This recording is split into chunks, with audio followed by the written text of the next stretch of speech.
پیارے دوستو، آج کی اس ویڈیو میں ہم آپ کو ایک ایسا سبق آموز واقعہ سنائیں گے جسے سن کر آپ ضرور سبق حاصل کریں گے۔ ویڈیو شروع کرنے سے پہلے اگر آپ نے ویڈیو کو لائک نہیں کیا تو دل سے ایک لائک ضرور کر دیں۔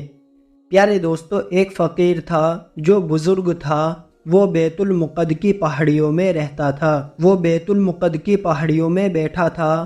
کہتا ہے کہ ایک دن مجھے ایک نوجوان ادھر ادھر گھومتا ہوا نظر آیا۔ وہ نوجوان بہت زیادہ پریشان تھا۔ میں اس کے پاس گیا اور سلام کے بعد اس سے پریشانی کا سبب معلوم کیا۔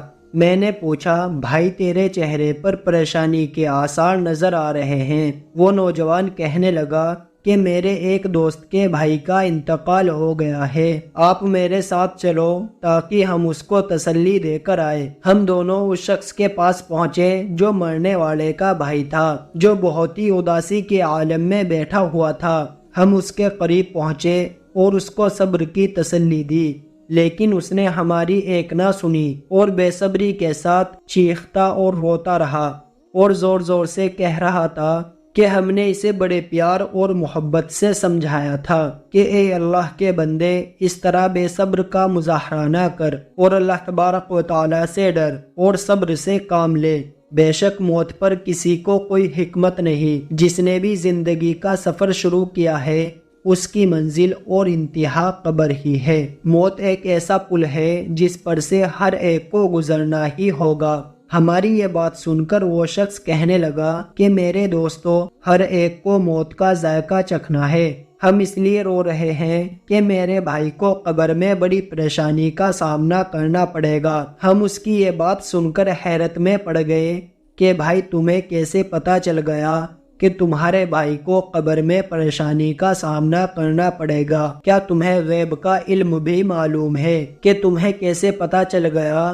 کہ تمہارا بھائی پریشانی میں ہے؟ وہ شخص کہنے لگا، میں اس ہلاک منظر کی وجہ سے پریشان ہوں جو میں نے خود اپنی آنکھوں سے دیکھا ہے۔ پھر وہ شخص کہنے لگا کہ جب میرے بھائی کا انتقال ہوا اور اس کو قبر میں دفنایا اور لوگ دفنانے کے بعد واپس آ گئے، میں کچھ دیر قبر کے پاس ہی بیٹھا رہا تو مجھے قبر کے اندر سے ایک دردناک آواز سنائی دی جو میں نے آج سے پہلے کبھی نہیں سنی تھی۔ جب میں وہاں سے گھر کی طرف جانے لگا تو وہ آواز ایک بار پھر سے سنائی دی۔ اس دردناک آواز نے مجھے ایک بار پھر سے رلا دیا۔ آواز آئی، مجھے بچاؤ، مجھے بچاؤ۔ مجھے اپنے بھائی پر ترس آنے لگا۔ میں نے قبر کھودنی شروع کر دی۔ ابھی میں نے قبر سے تھوڑی مٹی ہی ہٹائی تھی کہ مجھے اندر سے ایک یہ بھی آواز سنائی دی کہ اے اللہ کے بندے، تو اللہ کے رازوں کو نہ کھول، قبر کو کھودنے سے رک جا، یہ تیرے حق میں بہتر ہے۔ وہ غیبی آواز سن کر میں نے قبر بند کر دی اور وہاں سے گھر کی طرف آنے لگا، لیکن پھر سے وہ درد بھری آواز سنائی دی۔ میرے بھائی نے مجھے پکارا کہ مجھے بچا لے، لیکن اس مرتبہ میں نے قبر کھودنی شروع کر دی اور جیسے ہی میں نے قبر سے مٹی ہٹائی تو قبر کے اندر کے منظر کو دیکھ کر میں بے ہوش ہو گیا۔ میرے ہوش آتے ہی میں قبر کا یہ منظر دیکھ کر حیران رہ گیا، اس لیے کہ اندر ایک خوفناک منظر تھا۔ ابھی ابھی میں نے جس بھائی کو دفن کیا تھا اس کا سارا جسم آگ کی جنزیروں میں جکڑا ہوا تھا۔ اس کی قبر آگ سے بھری ہوئی تھی۔ میں نے بھائی کو اس حالت میں دیکھا تو میرے سے رہا نہ گیا اور بھائی کو آزاد کرانے کے لیے قبر میں ہاتھ ڈالا، اور جیسے ہی میرا ہاتھ اس کے گلے میں پڑی زنجیر کو لگا تو میرے ہاتھ کی انگلیاں جل گئی۔ مجھے بہت زیادہ تکلیف ہوئی اور میں نے فوراً قبر کو مٹی ڈال کر بند کر دیا۔ یہ تو اللہ کے رازوں میں سے ایک راز تھا۔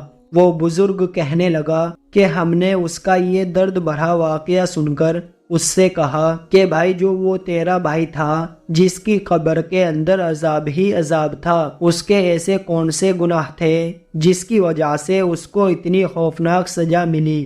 اس شخص نے کہا کہ میرا بھائی 3 گناہ بڑے شوق سے کیا کرتا تھا۔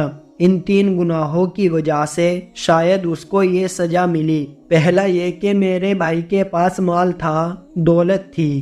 اللہ تبارک و تعالیٰ نے اس کو ہر چیز سے نوازا تھا۔ دولت ہونے کے باوجود بھی دروازے پہ آئے کسی بھوکے کو کھانا نہیں کھلاتا تھا، کسی پیاسے کو پانی نہیں پلاتا تھا۔ غریبوں کی مدد نہیں کیا کرتا تھا۔ پیارے دوستو، بھوکے کو کھانا کھلانا، پیاسے کو پانی پلانا اللہ تبارک و تعالیٰ کے نزدیک بہت اچھا اور بہترین عمل ہے۔ دوستو، غریبوں کی مدد کرنے والا شخص کبھی بھی غریب نہیں ہوتا۔ دوسرا گناہ جو وہ بڑے شوق سے کیا کرتا تھا کہ وہ حرام مال کو بڑے شوق سے کھاتا تھا، حلال اور حرام کی پہچان نہیں کرتا تھا، پوری زندگی سود کا کاروبار کرتا رہا، حرام مال کماتا رہا اور اولاد کو کھلاتا رہا۔ پیارے دوستو، حرام مال نہ کمائے اور نہ کھلائے، اس سے اللہ تبارک و تعالیٰ ناراض ہوتے ہیں۔ اور تیسرا گناہ جو وہ بڑے شوق سے کیا کرتا تھا وہ یہ تھا کہ وہ چغلی کرتا تھا، غیبت کرتا تھا۔ یہ تینوں کام وہ بڑے شوق سے کیا کرتا تھا۔